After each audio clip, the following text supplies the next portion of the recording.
Judges chapter 9.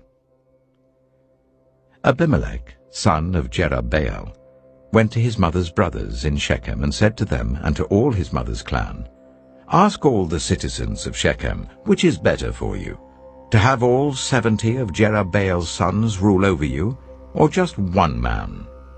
Remember, I am your flesh and blood."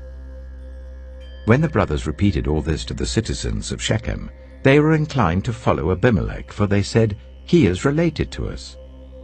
They gave him 70 shekels of silver from the temple of Baal-berith, and Abimelech used it to hire reckless scoundrels who became his followers. He went to his father's home in Ophrah, and on one stone murdered his 70 brothers, the sons of Jerubbaal. But Jotham, the youngest son of Jerubbaal, escaped by hiding. Then all the citizens of Shechem and Beth Millo gathered beside the great tree at the pillar in Shechem to crown Abimelech king. When Jotham was told about this, he climbed up on the top of Mount Gerizim and shouted to them, "Listen to me, citizens of Shechem, so that God may listen to you." One day the trees went out to anoint a king for themselves. They said to the olive tree, "Be our king." But the olive tree answered, "Should I give up my oil, by which both gods and humans are honored, to hold sway over the trees?" Next, the trees said to the fig tree, "Come and be our king." But the fig tree replied, "Should I give up my fruit so good and sweet, to hold sway over the trees?" Then the trees said to the vine, "Come and be our king." But the vine answered, "Should I give up my wine, which cheers both gods and humans, to hold sway over the trees?" Finally, all the trees said to the thorn bush, "Come and be our king." The thorn bush said to the trees, "If you really want to anoint me king over you, come and take refuge in my shade. But if not, then let fire come out of the thorn bush and consume the cedars of Lebanon." Have you acted honorably and in good faith by making Abimelech king? Have you been fair to Jerubbaal and his family? Have you treated him as he deserves? Remember that my father fought for you and risked his life to rescue you from the hand of Midian. But today you have revolted against my father's family. You have murdered his 70 sons on a single stone, and have made Abimelech, the son of his female slave, king over the citizens of Shechem because he is related to you. So have you acted honorably and in good faith towards Jerubbaal and his family today? If you have, may Abimelech be your joy, and may you be his too. But if you have not, let fire come out from Abimelech and consume you, the citizens of Shechem and Beth Millo, and let fire come out from you, the citizens of Shechem and Beth Millo, and consume Abimelech." Then Jotham fled, escaping to Beer, and he lived there because he was afraid of his brother Abimelech. After Abimelech had governed Israel for 3 years, God stirred up animosity between Abimelech and the citizens of Shechem, so that they acted treacherously against Abimelech. God did this in order that the crime against Jerubbaal's 70 sons, the shedding of their blood, might be avenged on their brother Abimelech, and on the citizens of Shechem who had helped him murder his brothers. In opposition to him, these citizens of Shechem set men on the hilltops to ambush and rob everyone who passed by, and this was reported to Abimelech. Now Gaham, son of Ebed, moved with his clan into Shechem, and its citizens put their confidence in him. After they had gone out into the fields and gathered the grapes and trodden them, they held a festival in the temple of their god. While they were eating and drinking, they cursed Abimelech. Then Gaal, son of Ebed, said, "Who is Abimelech, and why should we Shechemites be subject to him? Isn't he Jerubbaal's son, and isn't Zebul his deputy?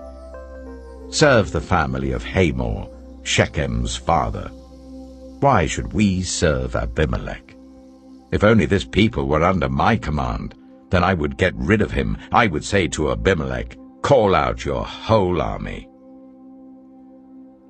When Zebul, the governor of the city, heard what Gaal son of Ebed said, he was very angry. Under cover, he sent messengers to Abimelech, saying, Gaal son of Ebed and his clan have come to Shechem, and are stirring up the city against you. Now then, during the night, you and your men should come and lie in wait in the fields. In the morning at sunrise, advance against the city. When Gaal and his men come out against you, seize the opportunity to attack them. So Abimelech and all his troops set out by night and took up concealed positions near Shechem in 4 companies. Now Gaal, son of Ebed, had gone out and was standing at the entrance of the city gate, just as Abimelech and his troops came out from their hiding place. When Gaal saw them, he said to Zebul, Look, people are coming down from the tops of the mountains. Zebul replied, You mistake the shadows of the mountains for men. But Gaal spoke up again, Look, people are coming down from the central hill, and a company is coming from the direction of the diviner's tree. Then Zebul said to him, Where is your big talk now, you who said, Who is Abimelech that we should be subject to him? Aren't these the men you ridiculed? Go out and fight them. So Gaal led out the citizens of Shechem and fought Abimelech. Abimelech chased him all the way to the entrance of the gate, and many were killed as they fled. Then Abimelech stayed in Arumah, and Zebul drove Gaal and his clan out of Shechem. The next day the people of Shechem went out to the fields, and this was reported to Abimelech. So he took his men, divided them into 3 companies, and set an ambush in the fields. When he saw the people coming out of the city, he rose to attack them. Abimelech and the companies with him rushed forwards to a position at the entrance of the city gate. Then 2 companies attacked those in the fields and struck them down. All that day Abimelech pressed his attack against the city until he had captured it and killed its people. Then he destroyed the city and scattered salt over it. On hearing this, the citizens in the tower of Shechem went into the stronghold of the temple of El-Berith. When Abimelech heard that they had assembled there, he and all his men went up Mount Zalmon. He took an axe and cut off some branches, which he lifted to his shoulders. He ordered the men with him, Quick, do what you have seen me do. So all the men cut branches and followed Abimelech. They piled them against the stronghold and set it on fire with the people still inside. So all the people in the tower of Shechem, about 1,000 men and women, also died. Next Abimelech went to Thebez and besieged it and captured it. Inside the city, however, was a strong tower to which all the men and women, all the people of the city, had fled. They had locked themselves in and climbed up on the tower roof. Abimelech went to the tower and attacked it. But as he approached the entrance to the tower to set it on fire, a woman dropped an upper millstone on his head and cracked his skull. Hurriedly he called to his armor-bearer, Draw your sword and kill me, so that they can't say a woman killed him. So his servant ran him through, and he died. When the Israelites saw that Abimelech was dead, they went home. Thus God repaid the wickedness that Abimelech had done to his father by murdering his 70 brothers. God also made the people of Shechem pay for all their wickedness. The curse of Jotham, son of Jerubbaal, came on them.